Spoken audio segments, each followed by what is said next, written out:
Yo, my dudes, what's going on? David here, and welcome to another reaction. This episode, we are diving into Season 2, Episode 8, called Nebraska. Hopefully, you've been enjoying the series. Hopefully, you are having a wonderful day. Don't forget to like, comment, subscribe. Head on over to Patreon for the full, uncut, unedited reactions over there. Episodes extra early over there as well. But with that being said, first of all, the aftermath. Oh my god, the whole freaking Shane thing was ridiculous. Shane is a beast. He is awesome. He is so... I mean, I'm saying, like, I'm praising him right now as if he's not a bad guy. I'm just saying the actor does such a great job. Like, I feel the emotion every time he does something. I hate to root for somebody, but he's so damn good. I just enjoy it too much. But alrighty then. Buckle your seatbelts. Let's ride. And we pick up where we left off. Rick Grimes. Alright, pack your shit, guys. We out of here.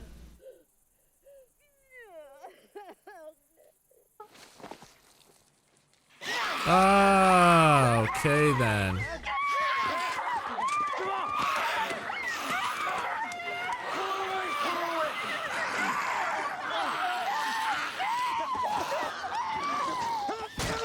Oh, wait, T-Dog. We've been out, we've been combing these woods looking for her, and she was in there. Yes, all along. Shane. Yes, Shane. You knew. Tell him. Tell him. You knew, and you kept it from us. I didn't know. That's bullshit. I think y'all Didn't knew. know. Didn't know. Why was she there? This whole time we were risking our own, going out to get something that you guys knew were in the barn. I don't buy that Otis bullshit. Did you know she was in the barn? No, Maggie's gonna get mad at Glenn. Go ahead, yell at him. Yell at him, Maggie.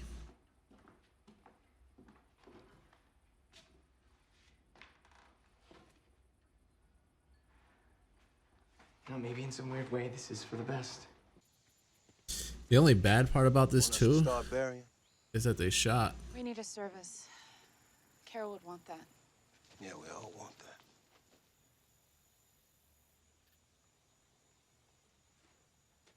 Tell him, Rick, What's we up? gotta go. Let's dig a grave for Sophia and Annette and Sean.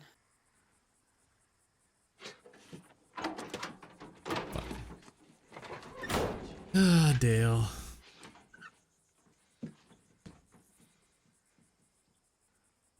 Dude, you are messing with the wrong one, Dale. You got something to say, Dale? Go ahead, man. Mr. Moral Authority, huh? Yeah. I'm not saying that we shouldn't have taken care of the problem, but creating a panic There's no point arguing about it. It's done. There's nothing we can do about it. Better get moving.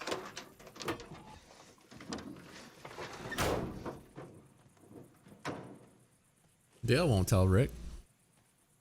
Dale won't do it.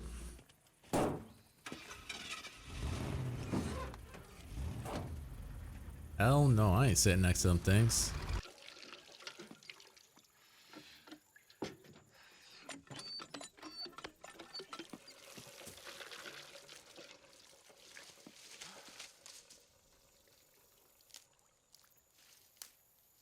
Telling you right now, Dale, if that's you, Dale.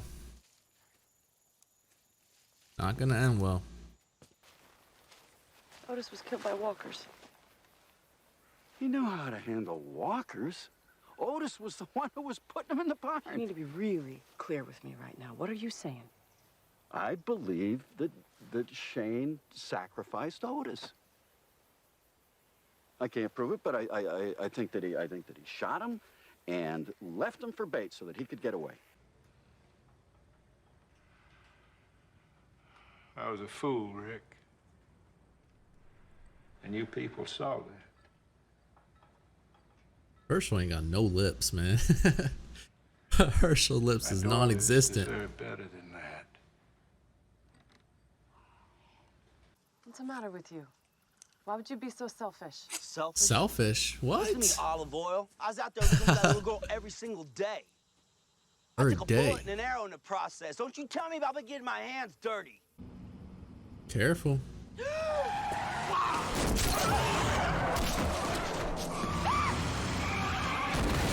Oh my god, she is horrible. That was awful. You were still in the middle of the road. Oh my god.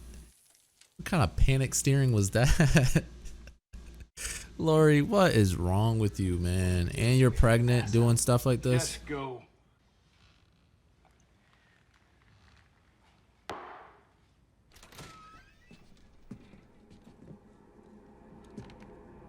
Son of a bitch. What? Who are these people? Who are those people? I'm Dave. Hey, Dave? Douchebag there is Tony. You be Dave. Hey, maybe someday I will. We met on 995 coming out of Philly. Damn shit show that was. I'm Glenn. It's nice to meet some new people. Rick Grimes. How about First you, pal? and last name. I just quit. So what? So what? You guys set up on the outskirts or something? Why are you so curious? Trailer park or something? Farm? Old MacDonald. You on a farm?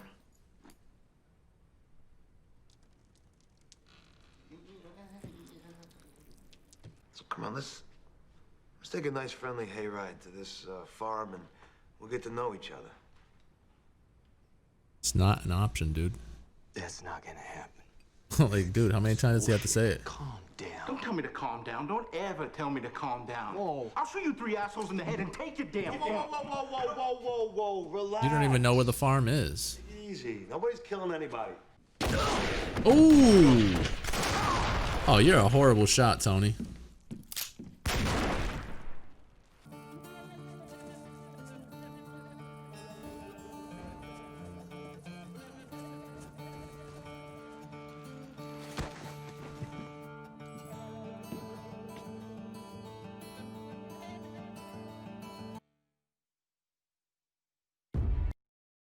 Alrighty, season 2, episode 8 of The Walking Dead. I thought it was an okay episode, 6-7 range. You know, the typical season 2 sort of rating that I've been giving for the most part. But very okay. So let me put it like this: really great moments, and I'm using the word great with the whole Shane ordeal. Shane, to me, although I'm not supposed to be rooting for him, makes so much sense in like the way he's going about things. I can't even sit here and argue some of the things that he says. Is he bad? Is he cruel? Is he a hothead like Lori says? Yes, he is all those things. But some of the things that he's saying is the cold hard truth, and no one wants to admit it but Shane. Dale is onto him. He's been onto him for a while now. That makes me very worrisome because I know what Shane is capable of. And if Dale and Shane are ever in a one-on-one situation with no one around again, I don't think it'll end well for Dale. That's just my opinion on that. What else? It's crazy because, like, again, this season has been so slow because of the fact that they have just been in the same spot for 8 episodes, not really doing anything but going out, grabbing supplies, or going out finding Sophia. So in this episode, Sophia's already dead, so it's a bunch of just kind of sort of people, their reactions to everything. It's literally like Beth, I think her name is you know, shocked that they killed her mom, so she's mourning. Herschel's obviously mourning. Rick feels like he let Sophia down. Carl feels like he was going to find Sophia. Lori went up to Daryl and started saying that he was selfish. What? Are you kidding me? That man was going out there risking his life to find Sophia when nobody else would. He was grabbing Herschel's horses and going as far as he could looking for her. Sit here and tell him like he's selfish. And he offered medicine for T-Dog. Potentially someone that not even potentially, the guy who dropped the key for his brother He didn't have to do that, but he still did. So for you to sit there and tell him to his face that he's selfish, no, stop that. What was selfish was you going after Rick for no apparent reason. And what were you even thinking when you were driving, staring at the map?